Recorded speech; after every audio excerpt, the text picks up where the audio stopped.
नमस्कार दोस्तों।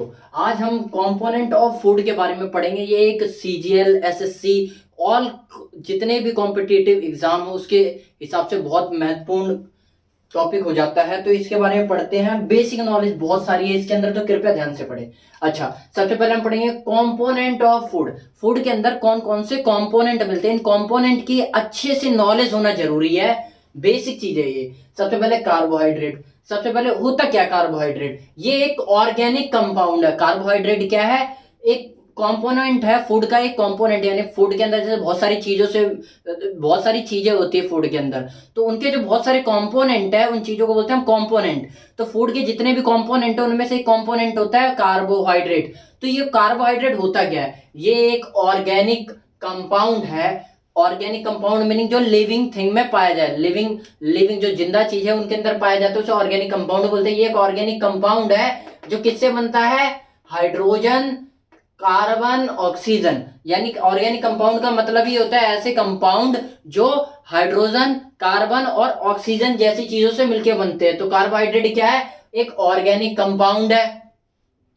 अब एक सवाल और बहुत अच्छा सवाल है कि 1 ग्राम कार्बोहाइड्रेट अगर हम वो क्या बोलते हैं यूज करते हैं, खाते हैं, कंज्यूम करते हैं, अगर 1 ग्राम कार्बोहाइड्रेट खाते हैं, हम किसी भी चीज से प्राप्त करते खाते हैं, तो कितनी एनर्जी हमें मिलती है। तो याद रखना 1 ग्राम कार्बोहाइड्रेट खाने पर 4.4 किलो कैलोरी एनर्जी बोल सकते हो, या फिर 18.4 किलो जूल एनर्जी हमें मिलती है। एनर्जी का एक यूनिट होती है, जैसे किलो कैलोरी बोल लो या किलो जूल, ठीक है। तो यही बोलना चाहूंगा, ये चीज बहुत इंपॉर्टेंट याद रखना। 1 ग्राम कार्बोहाइड्रेट को अगर हम कंज्यूम करते हैं तो पूछा जाता है क्वेश्चन में कि कितने एनर्जी बर्न होगी, मिलेगी हमें। वो 4.4 किलो कैलोरी या 18.4 किलो जूल एनर्जी हमें मिलती है जब हम 1 ग्राम कार्बोहाइड्रेट को कंज्यूम करते हैं। अच्छा, 3 टाइप के कार्बोहाइड्रेट होते हैं, बेसिकली हमें हर जगह पढ़ाया जाता है। सबसे पहला टाइप होता है ग्लूकोज। ग्लूकोज, तो एक बहुत अच्छा सवाल बनता है, ग्लूकोज का टेस्ट, किसी भी खाने में ग्लूकोज है, इसका पता कैसे करें। इसका पते के लिए बहुत अच्छी चीज है, if food stuff. Food stuff होता है कोई फूड का सामान, खा बेसिकली मटेरियल। तो जो इफ फूड स्टफ, अगर फूड स्टफ को कोई फूड का मटेरियल है गिव्स, देता है रेडिश ब्राउन कलर, लाल लाल और थोड़ा ब्राउनी कलर जब देता है, जब उसे बेनेडिक्ट सॉल्यूशन में, एक बेनेडिक्ट सॉल्यूशन होता है लेबोरेटरी में, बेनेडिक्ट सॉल्यूशन होता है, जब उसके अंदर हम फूड को डाल देते हैं तो अगर उसका कलर रेडिश ब्राउन कलर आ जाए तो समझ जाना कि इसके अंदर ग्लूकोज है। ग्लूकोज क्या है, एक टाइप का कार्बोहाइड्रेट है। अच्छा, स्टार्च का भी सेम यही बात बतानी है कि कार्बोहाइड्रेट के 3 टाइप में एक टाइप होता है स्टार्च। तो स्टार्च का भी पता करना है तो बिल्कुल सेम एज इट इज यही काम करना है। क्या, लेबोरेटरी से एक डाइल्यूट, याद रखना नाम बहुत इंपॉर्टेंट, डाइल्यूट, कई बार कंसंट्रेटेड लिखा आ जाता है, वो गलत है। डाइल्यूट आयोडीन सोल्यूशन मिलेगा, उसके अंदर अगर आप फूड स्टफ, कोई फूड को मटेरियल को डाल देते हैं तो वो अगर डीप ब्लू कलर यानी गाढ़ा ब्लू कलर दे दे तो समझ जाना कि उसके अंदर स्टार्च प्रेजेंट है। अच्छा, ग्लूकोज के बारे में जान लो। कार्बोहाइड्रेट के 3 टाइप में एक टाइप और है, क्या, ग्लूकोज, ग्लूकोज सॉरी सेल्यूलोज। तो सेल्यूलोज के बारे में बस इतना सा जानना हमें कि प्लांट सेल वॉल, जो प्लांट की सेल वॉल है वो जिससे बनी होती है वो ग्लूकोज सेल्यूलोज की बनी होती है। बस आगे हम बहुत डिस्कस करेंगे, इतनी बार डिस्कस करेंगे कि अपने आप याद हो जाएगा कि सेल्यूलोज प्लांट की सेल वॉल उसकी बनती है, सेल्यूलोज की बनती है, बहुत बार आएगा। तो बस इतना याद रखना है। 3 टाइप होते हैं, कौन कौन से, ग्लूकोज, जिसका टेस्ट अगर करना हो तो क्या करेंगे, फूड मटेरियल को हम बेनेडिक्ट सॉल्यूशन में डाल देंगे तो वो रेडिश ब्राउन कलर का कलर दे देगा, तो हम समझ जाएंगे कि इसके अंदर ग्लूकोज प्रेजेंट है। स्टार्च का पता करना हो तो क्या करना है, फूड मटेरियल जो है उसे एक डाइल्यूट आयोडीन सोल्यूशन में जब डाल देंगे तो ये डीप ब्लू कलर को प्रोवाइड करेगा। उस कलर का दिखने लग जाए तो समझ जाओ इसके अंदर स्टार्च प्रेजेंट है। और तीसरा टाइप कौन सा कार्बोहाइड्रेट का, सेल्यूलोज। सेल्यूलोज से सिर्फ एक फैक्ट याद रखना है कि प्लांट की जो सेल वॉल जो प्लांट की है, कोशिका भित्ति, वो हमेशा सेल्यूलोज की बनी होती है। अब और चीज, फूड कंपोनेंट में एक और चीज है विटामिन। आज इसके बारे में बहुत डीपली हमें डिस्कस करना है तो सबसे पहले समझते हैं विटामिन जो है ये क्या है। ये भी क्या है, एक फूड के कंपोनेंट है जो बहुत जरूरी है, लेकिन बट इन स्मॉल अमाउंट, कम मात्रा में। जरूरी बहुत है लेकिन कम मात्रा में, ठीक है। फॉर किसके लिए, ताकि ग्रोथ बॉडी की जो है नॉर्मल ग्रोथ हो पाए। क्या समझा हमने, विटामिन को बहुत ध्यान से समझना। विटामिन क्या है, ये बॉडी के नॉर्मल ग्रोथ को होने के लिए बहुत ही अच्छा फैक्टर है, यानी बहुत ही की रोल प्ले करता है ये बॉडी की ग्रोथ में। तो ये विटामिन क्या होते हैं, असेंशियल, जरूरी होते हैं, बट इन स्मॉल अमाउंट, लेकिन कम मात्रा में। ये नहीं कि भर भर के विटामिन। सबसे पहला विटामिन जानते हैं, विटामिन ए। नाम से याद रखना, विटामिन ए जो है कोल्ड एज, इन्हें रेटिनोल भी कहा जाता है। क्या, रेटिनोल। हर एक, मैं जितना विटामिन पढ़ाऊंगा मैक्सिमम के एक अल्टरनेट नाम बताऊंगा, तो उससे याद रखना, क्योंकि क्वेश्चन जो पूछे जाते हैं, पूछे सेम जाते हैं, लेकिन अल्टरनेट नाम से पूछ लिए जाते हैं, तो बहुत कंफ्यूजन होती है। तो याद रखना, रेटिनोल विटामिन ए का दूसरा नाम क्या है, रेटिनोल। अच्छा, ये करेगा क्या, ये आईज, स्किन और हेयर के गुड हेल्थी आईज हो, स्किन और हेयर हो, इसके लिए काम करता है। अच्छा, अगर कमी पड़ेगी तो क्या होगा, सिंपल सी बात है, आई, स्किन, हेयर में से किसी एक को ज्यादा इफेक्ट करेगा। तो ये क्या करता है, नाइट ब्लाइंडनेस पैदा कर देता है, यानी रतौंधी, रात में दिखना कम हो जाता है अगर विटामिन ए की कमी हो जाए। अब सिंपल सी बात है, अब हमें यही पता करना होगा किस में पाया जाता है। अभी तक हमने क्या सीखा, इसका क्या दूसरा नाम है, और ये किस किस चीज में हेल्थ करता है। ये हेल्थी आईज रखता है, स्किन को हेल्थी रखता है, हेयर को हेल्थी रखता है, यानी बालों को। तो इसकी कमी से क्या होता है, ज्यादातर इफेक्ट पड़ता है आईज पे, और आईज की इफेक्ट पड़ेगा तो सिंपल सी बात है, बहुत सारी बीमारियों में एक बीमारी होती है आईज की, नाइट ब्लाइंडनेस, रात में कम दिखने लगता है, जिसे हिंदी में रतौंधी बोला जाता है, तो वो बीमारी हो जाती है। अच्छा, फाउंड इन किन में पाया जाता है विटामिन ए, ताकि हम ले और बीमारियों से बचे रहे। तो राइप्ड मैंगो, यानी पके हुए आम में पाया जाता है विटामिन ए ज्यादातर, पपाया, पपीते में पाया जाता है, बटर में पाया जाता है, एंड ग्रीन वेजिटेबल्स, हरी सब्जियों में भर भर के विटामिन ए होता है, ठीक है। उसके बाद विटामिन बी। अब विटामिन बी बोल तो देते हैं हम, विटामिन बी मिलता है। विटामिन बी में भी बहुत सारे टाइप होते हैं, उसे धीरे धीरे वन बाय वन पढ़ते हैं। विटामिन बी के एक होता है विटामिन बी1, तो विटामिन बी1 का दूसरा नाम है थायामीन। क्या, विटामिन बी1 का दूसरा नाम थायामीन। अच्छा, कहां पाया जाता है, किसमें पाया जाता है, ताकि हम ले सके, ये मिल्क के अंदर, दूध के अंदर पाया जाता है, सी फूड के अंदर, समुद्री जो खाना है उसके अंदर पाया जाता है, ग्रीन वेजिटेबल्स, ग्रीन वेजिटेबल मतलब हरी सब्जियों के अंदर पाया जाता है। अच्छा, ये करता क्या है, ये करता है ग्रोथ एंड फंक्शनिंग, ग्रोथ करवाता है और फंक्शन को मेंटेन करता है, किसके, हार्ट के फंक्शन को, मसल्स के फंक्शन को, नर्व्स के फंक्शन को। हमने क्या पढ़ा, विटामिन बी का बी1 पढ़ रहे हैं। विटामिन बी1 को क्या कहते हैं, थायामीन कहते हैं। ये पाया जाता है दूध के अंदर, सी फूड के अंदर, ग्रीन वेजिटेबल्स के अंदर। करता क्या है, ग्रोथ और फंक्शनिंग में मदद करता है, किसकी, हार्ट की, मसल्स की, नर्व्स की। अच्छा, उसके बाद आते हैं सेकंड पॉइंट पे, बी2, विटामिन बी2। अभी बी1 पढ़ लिया थायामीन, अब पढ़ते हैं बी2, जिसका दूसरा नाम है राइबोफ्लेविन। राइबोफ्लेविन बार बार बोलोगे उतना, जितना अच्छे से बोल पाओगे उतनी ही जल्दी याद होगा।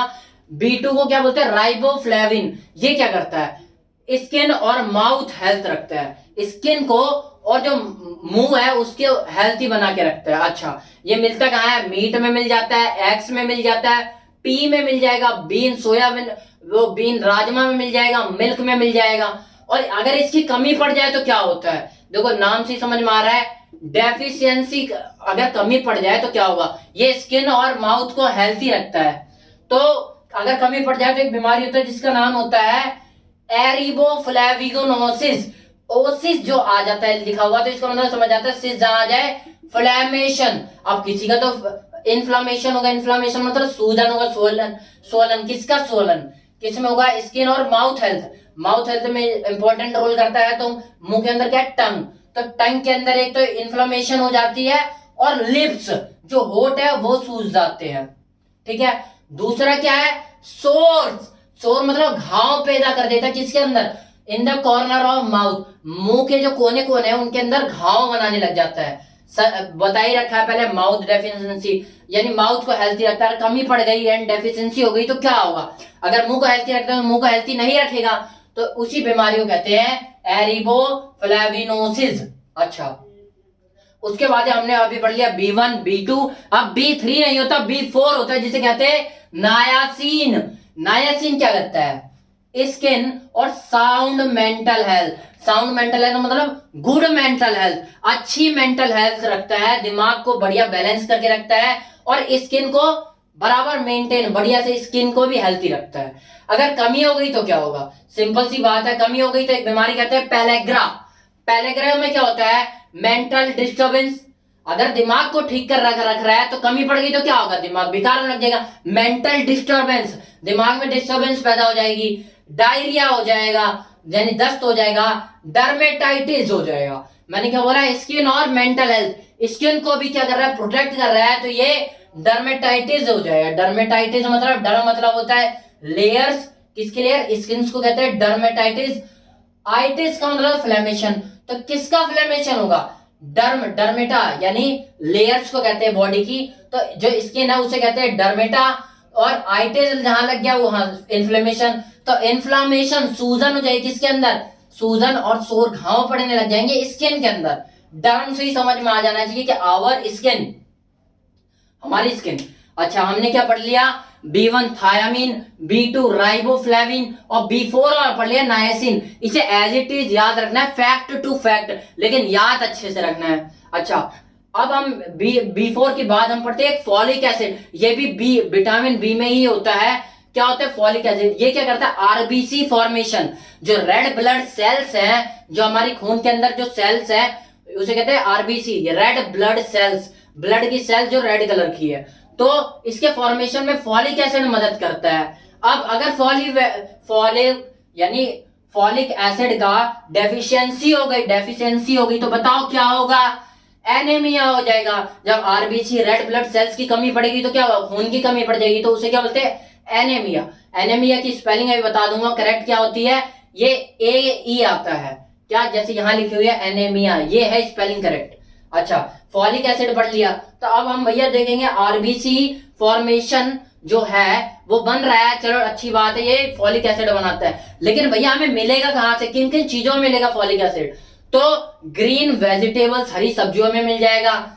लीवर के अंदर मिल जाएगा, यानी एक तरीके से आपको पता है कि अलग अलग मीट को उसके अंदर का लीवर खाया जाता है, वो वाला लीवर के अंदर मिल जाएगा। स्प्राउटेड पल्सेस, अंकुरित दालें जो है उनके अंदर भी फॉलिक एसिड मिलेगा। फॉलिक एसिड से काम क्या होगा? आरबीसी फॉर्मेशन अच्छे से होता रहेगा। एक और होता है B1 B2 B4, folic acid पढ़ लिया। अब हम पढ़ते हैं B12, ये सारे विटामिन बी में ही आते हैं। B12 के बारे में पढ़ते हैं। विटामिन B12, इसका दूसरा नाम है साइनोकोबालामीन। तो नाम को ध्यान से पढ़ लेना, प्रोनाउंसिएशन गलत हो सकती है लेकिन बात बिल्कुल सही है। साइनोकोबालामीन, इससे क्या होता है? डेफिशिएंसी होगी। सबसे पहले हम पढ़ते हैं करता क्या है ये करता है proper growth of body and healthy blood को हेल्थी रखने में मदद करता है। जो बॉडी की ग्रोथ होती है उसमें बहुत अच्छा रोल अदा करता है। मिलता कहां से है? अच्छा, अगर इसकी कमी पड़ गई, डेफिशिएंसी, D4 डेफिशिएंसी पड़ जाए, कमी पड़ जाए, तो क्या होगा? ये मैंने क्या बोला? हेल्थी ब्लड रखता है, तो ब्लड में कमी आएगी, तो उसे ब्लड की कमी हो गया, बोलते हैं एनीमिया, तो एनीमिया हो जाएगा। तो भैया अब एनीमिया से बचने के लिए हमें B12 कहां से मिलेगा?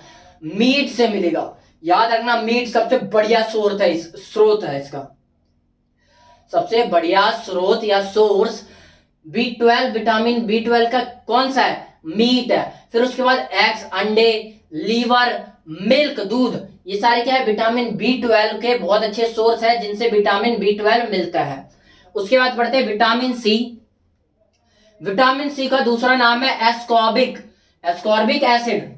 अच्छा, ये करता क्या है? ये टीथ, गम्स, जो मसूड़े हैं, दांत है, और जॉइंट्स, जो जोड़े हैं, उन सबको हेल्थी बना के रखने में बहुत मदद करता है। अब इन सबको हेल्थी बनाएंगे। अगर डिसीज हो गई तो उसका नाम क्या होगा? डेफिशिएंसी, यानी कमी पड़ गई, तो कौन सा डिसीज होगा? स्कर्वी। अब स्कर्वी की कोई बोलते हैं लक्षण बताओ, क्या क्या सिम्टम्स है? तो सिंपल सी बात है, पहले देख लो कि क्या क्या करता है ये।